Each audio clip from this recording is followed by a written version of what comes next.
Well, little poolside pontification here. If you're into crypto, or if you're into Bitcoin like me, which is different than crypto, crypto is lots of different products and coins. And then there's Bitcoin. And if you're into the stock market and maybe into treasury asset companies like Strategy and Bitmine and Circle, it was a rough week. It was a rough week for even the Mag 7 stocks. It was horrible.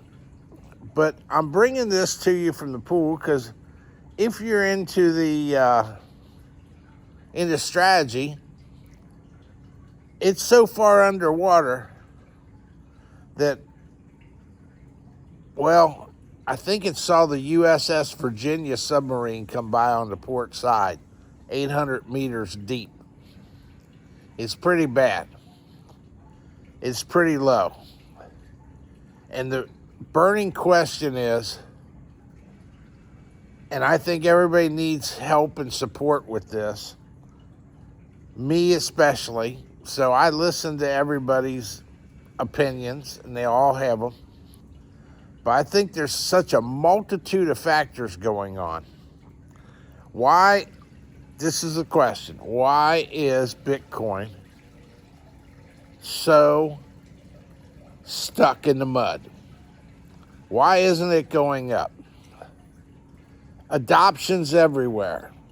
The U.S. government's fully behind it. Everything they say makes it appear like they're behind crypto, like they're behind stable coins, like they're behind Bitcoin. And they are. They are. They're dead behind it. So why isn't it going up? I think there's a couple reasons. One, the huge liquidation event of October 10th, that hurt everybody, not just the people who got liquidated. There were market makers had their fingers in there that got hurt a little bit too. And I think some of them are seeking liquidity. And they may be actually selling some of the Bitcoin that they actually hold to gain liquidity for other operations within making a market. Because remember, there's two types of exchanges. There's the centralized exchange, and then there's the decentralized exchange, the DEXs, where DEXs pair people up, buyers and sellers. Exchanges rely on money market makers. There's a bid and an ask, and if somebody wants to sell their Bitcoin, they buy it. And that requires capital, fiat capital, all over the world. That's one problem. They're looking for liquidity. But I think the biggest problem for both Bitcoin and for companies like Strategy is choice. What do we have now that we didn't have before? So much choice. Someone who wants exposure to Bitcoin, everybody's going to say, okay, the ETFs are here. Yeah, there's ETFs. But there's now over 150 digital asset treasury companies, many of whom specialize in holding Bitcoin, many of whom have seen dramatic rises in their $2 stock price. It's went to $7. There's also more companies like Strive, companies like 21 that Jack Maurer started, companies like Circle, companies like I can't remember what the name of that company is, but never mind. figure. There's all these avenues that somebody can have to get access or pseudo access to Bitcoin. And they look and they say, okay, Bitcoin itself is up, 6% for the year or something. Well, the S&P's up 16 or 18% for the year. I don't have exact figures, but that don't look so good. But then they look at Circle and say, oh, it just came out IPO a few months back, and it's up 200% from its IPO, and it don't look too bad. And I'll take my money out of Strategy and stick it over in Circle. Or I'll take my money out of Strategy and I'll buy Tom Lee's BitMine. Or I'm going to buy the Strive ETF, which specializes in companies that are non-ESG and just want to make money. So there's so many options for people now. And even though there's tremendous demand for buying spot Bitcoin, it's not enough to overcome all the people who want to sell what they have for that shiny new object that they see. The grass always looks greener on the other side of the fence. You look behind me. I'm living in a lush garden landscape. If you look over here, I've got my flowers. If you look back here, we got more plants. The grass is green. The trees are green. I'm looking at my banana trees that we just planted 5 banana trees in the yard. No, I don't own this house. I just rent it, but that doesn't keep me from planting trees. And I bet I've planted 100 different plants around here. And I love green. Green's beautiful. And the grass always looks greener on the other side of the fence, but you got to remember one thing, folks. Once you jump the fence, you still got to tend to the grass on that side. Still needs to be watered and fertilized and cut. Needs attention. So for those people like me who was irresponsibly long Strategy, I think it'll come back. But I'm so far underwater with it. It's down. It was down. What? 60%? 60% down? Well, I know I have some long-term options on it that were worth $81 5 months ago, are worth $20 now. Now, they are long-term options, well deep into next year, and I think it will recover when Bitcoin decides to recover. And here's what's going to happen. The sellers are going to start drying up in Bitcoin. The demand isn't from foreign countries, from other countries, from institutions. That's not drying up. Those people are looking at this $94,000, $95,000 Bitcoin as being an absolute gift. It's on sale. It's on sale. Buy more. It is.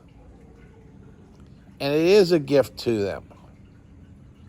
So the sellers are going to dry up. And when they do, the price is going to rise. And when the price starts rising, all those people who have their money in other shiny assets like, Circle and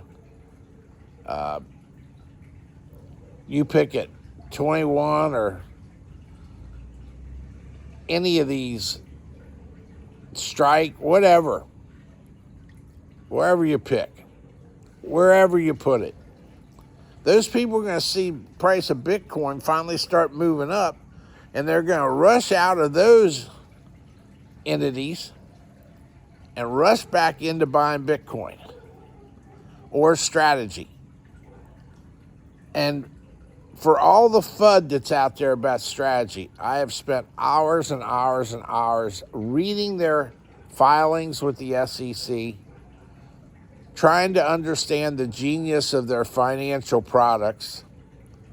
But last week, they sold for the first time $26 million worth of stock in Stretch, STRC, where you get 10.5% interest and none of the volatility of your underlying investment. And it's month to month. And for some people, that's really good, and they like that. I mean, if you've got a savings account anywhere and you're getting a paltry 2% or whatever you're getting, 0.5%, 4%, if you got your money in U.S. Treasuries, you're getting 4.5%. What, are you crazy? Just put it in this STRC and you'll get 10.5%. And it's over collateralized like 8-1. None of the Bitcoin that Strategy owns has any encumbrances on it. No debt can recall their Bitcoin. Their Bitcoin can drop 90% and they're still in good shape because they wholly own it with no attachment to it. None of their loans have any recourse other than the loan itself. And all their new preferred stock issuances, that money is never repaid. Yes, they have perpetual dividends. They'll easily be able to handle that. They've got one of the largest amounts of cash on their balance sheet in the form of Bitcoin of any companies in the United States. They're in like the top 5 or 6. And that's up there with Berkshire Hathaway and Apple and Microsoft. And it won't be long when Bitcoin prices go up that their assets on their balance sheet that are liquid like Bitcoin will be higher than Apple's and higher than Microsoft's. When that happens, people are going to rush back in. And you're not going to be able to buy shares for under $200. I think it closed just under $200, Strategy did. And yes, it is a levered option, but it's not highly leveraged anymore. It's leveraged, its MNAV is really low. So everybody needs a form of encouragement. I'm telling you right now, it may seem like you're in the middle of a hailstorm. And let me tell you, if you're in the stock market, it wasn't pretty this week. It was rather ugly. You're not gonna tell anybody any different. It was pure ugliness. And you watched Bitcoin fall thousands of dollars in price. Under $100,000 for the first time in months, like all the way back to what, June or something, May? I mean, it had been above 100,000 as a floor. But I think there's a lot of things being wrung out in the wash right now. And don't underestimate the power of shutting down the U.S. government for over 40 days. You know, the United States government, they're spending. They're not writing any checks, but their spending accounts for 23% of the United States gross domestic product. And consumers account for about 50% of this gross domestic products. And somewhere, in the neighborhood of 20-something% of the people work directly or indirectly for the government. people aren't spending. That's the definition of lack of liquidity. Definition. There's not money being spent. There's not money being thrown around. That all trickles down. They're not going out and they're not borrowing. Oh, yeah. Well, yeah, the bankers, once again, want to rob the poor, uneducated citizens. You know, in the United States now, people are saying, well, we can make houses more affordable. We'll give you a 50-year mortgage. 50-year mortgage. You know, when I bought my first house, I had an outrageously high mortgage. This was after let's see, when was my first house? Somewhere around 1978, something like that. It was a high mortgage. But if I had taken out a 50-year loan and paid it on time for my first house, it still wouldn't be paid off yet. I'd need another couple of years to go to pay it off. You never really own your own home. You sure wouldn't with a 50-year loan own your home. You might as well rent. You're paying rent for the next 50 years anyway. You won't have to pay upkeep and maintenance and property tax. Governor DeSantis wants to end property tax across America. I think he's got it right. You know, you make money, they tax it. You spend money, they tax it. You buy a TV at Best Buy, you pay for the TV, you pay for the sales tax, you pay for the state tax, if they've got it. You pay tax on the money you used to buy it. Lord help you if you bought it on interest. But at least if you bought a TV, the government's not charging you a yearly amount just to watch it. They might try. They tax you on everything else. But property tax is theft, period. That's why I'll never own another piece of property again in my lifetime. You know, the thought that a house is your investment. I wish I was as smart when I was younger as I am now, because it's not an investment. Investments are assets that actually have a chance of profiting you, making money for you. When you buy a car, unless you're buying a car that you have every expectation is going to increase in value and actually make you profit, it's not an asset. It's a liability. It needs maintenance. It needs insurance. It needs a place to sit and stay out of the weather so it doesn't deteriorate. You buy a house, it's not an asset. It's a liability. You owe the government every single year for property tax. You have to pay for maintenance every year. You got to cut the grass and shovel the snow. You got to do all the things to keep the property up. Then you pay tax to the government on top of it. What are we talking about here, folks? It's not an asset, it's a liability. Absolutely a liability. You know who's an asset for? The people who buy a house and rent it.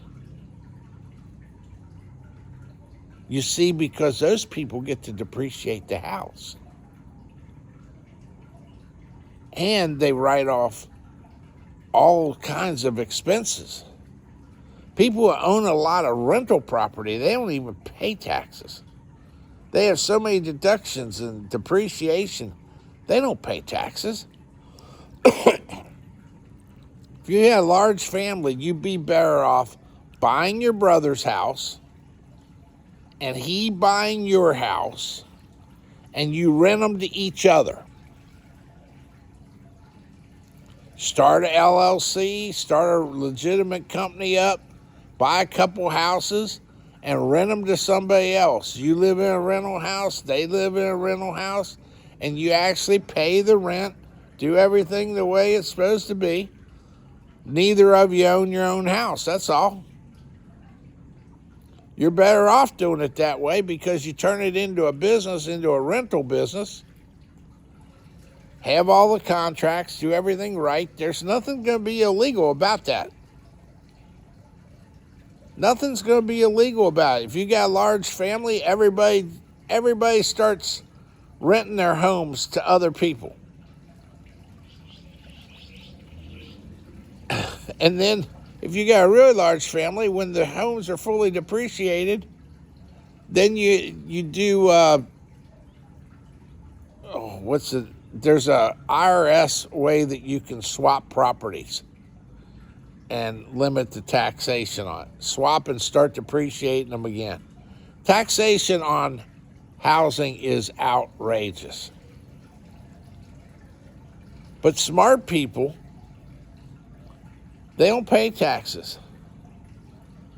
Robert Kiyosaki, he's got all these taxes. I bet he doesn't pay a dime in taxes. He's got so many avenues and so many tax write-offs because he invests in assets. And don't get me wrong, you can own a car. You have to have one in some places you don't. You can own things that you absolutely need. If you're rich enough, I guess you could just consider this house like a car and you could own it. But I don't see really any sense in it, I guess, because it's just a giant liability. It's a ball and chain around your neck. And you have freedom to live wherever you want to live. So anyway, it's been a tough week. Everyone needs encouragement. Everyone needs to come out here. This is Saturday evening for me. And I'm going to come out here and soak in the pool. It feels good. Watch the sun go down behind the fence. It's just a way of calming everything. So everyone needs encouragement if they're breathing. And the beautiful part is you can give it and it costs you absolutely nothing to give encouragement. So I encourage all you people out there who have felt pain in strategy and Bitmine and Circle and whatever other shiny bauble figure, whatever you're into, iBit, SBit, I'll have to do a class on that sometime, how you can make money in Roth IRAs with iBit and SBit. You can make money on that. If you've had a rough week, I wanted to give you encouragement. Times will get better. A lot of people were forecasting a tough November. And them idiots in the Democratic Party who thought it was a good idea to close the government down because you want your Obamacare. You want your ACA or whatever it is, which has been a disaster, absolute unmitigated disaster. And they held out for 40 days, and you know what they got? Zero. All they did was create pain. Anybody who would elect a Democrat to dog catcher has to be crazy. They have caused so many people so much pain. I don't know if it's come out or not, but I'll bet there's been suicides indirectly caused by the government shutdown. People who are not disciplined enough to know that living month to month without some sort of cushion, or living paycheck to paycheck without some sort of cushion, is silly. You got to have something socked away that you can say, I can go without a paycheck. But here's a stark reality. The statistics say that over 40% of the American population could not write a $400 check in an emergency. That is sad. So if you've got people, and people with jobs, okay, if you've got a job and you've conducted your life and your spending habits such that you can't go without 3 months worth of paychecks before you run out of money, if you can't come up with enough money to last 3 months without a paycheck,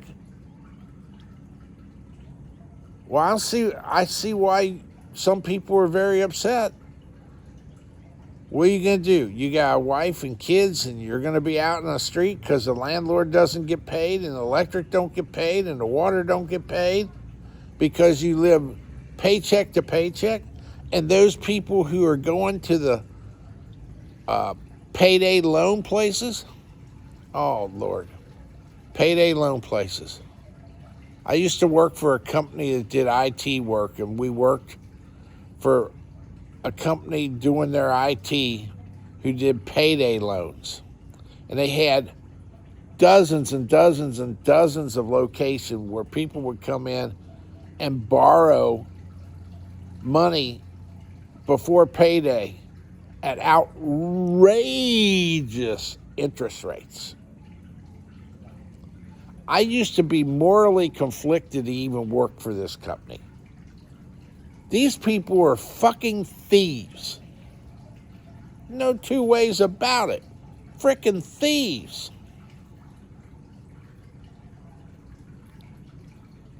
And these poor people, they come week after week, and they don't have the money for the next meal. But they got that beautiful smartphone in their pocket they paid a bunch of money for, and you go outside and their car's got chrome rims on it, look like they paid extra for it. They probably got a 65-inch Samsung television with the latest QOCD or whatever it is, QLED, and it costs them a fortune, but they're paying on that too, and they borrowed to pay for their couch, and they've got so many bills stacked up because they couldn't live a simpler lifestyle. They couldn't do without that 60-inch color TV and the stereo system and the latest iPhone and everything else. Don't get me wrong, I got the latest iPhone right here. It does a great job. But I didn't have to borrow money to get it. If I did, I wouldn't own it. This is a tool for me. I use it every day. But look, everybody needs encouragement. The sun will shine tomorrow. You get up, and when the sun shines, take a big deep breath, and hopefully you're in a place where the air is clean, and enjoy your life. It will get better. I always ask myself one question when problems come up. Done this for years. When you get a problem, maybe it's a letter from the IRS that you're being audited. Maybe it's something else that just immediately your heart sinks and say, oh my God. I ask myself this: 5 years from now, what will this mean in my life? And if you say, well, 5 years from now, I'll probably barely remember it. It'll be handled, it'll be settled, the audit will be over, whatever it is. Okay? Maybe you get fired. Like I did for my last job. Thank you very much for firing me, by the way. I probably would have kept working for you because I actually enjoyed it a little bit, but that's all right. You did me a favor. I should have quit before you fired me. But maybe you got fired. Ask yourself, 5 years from now, what will it be? Be nothing. You will have found a new job. You will be living your life, and that'll be a footnote in history. Now, if somebody gave you a diagnosis that you had 1 month left to live in your life, and you have a terminal illness, now that's a major problem. But otherwise, treat all your problems, treat all your downsides with the idea of what's it going to mean like in 5 years? What's this going to mean to me in 5 years? You know, 5 years ago, Bitcoin was $10,000 a coin, maybe. Not 100,000. A lot of things get better in 5 years. So anyway, with that, I give you the encouragement to step into next week, and perhaps, we see some good things happen. Perhaps all those bad things turn into good things and we can do better. With that, friends, it's been a while. I haven't had a lot to say, but I felt like today I better go out and give encouragement because you get what you give. And in giving encouragement to this camera here, I'm talking to myself too. I'm talking to myself. Now, if you lasted this long and watched this whole video, really? Wow. Send me a comment or something and say I watched to the end and you wanted a comment. I don't care if the comment just is yep, or here, whatever. Where you're from, whatever. I'm not trying to get monetized or make money on the video. I just want to know if I did anybody any good. If I filled 30 minutes of their time. I know I helped myself. I hope helped you too. Later.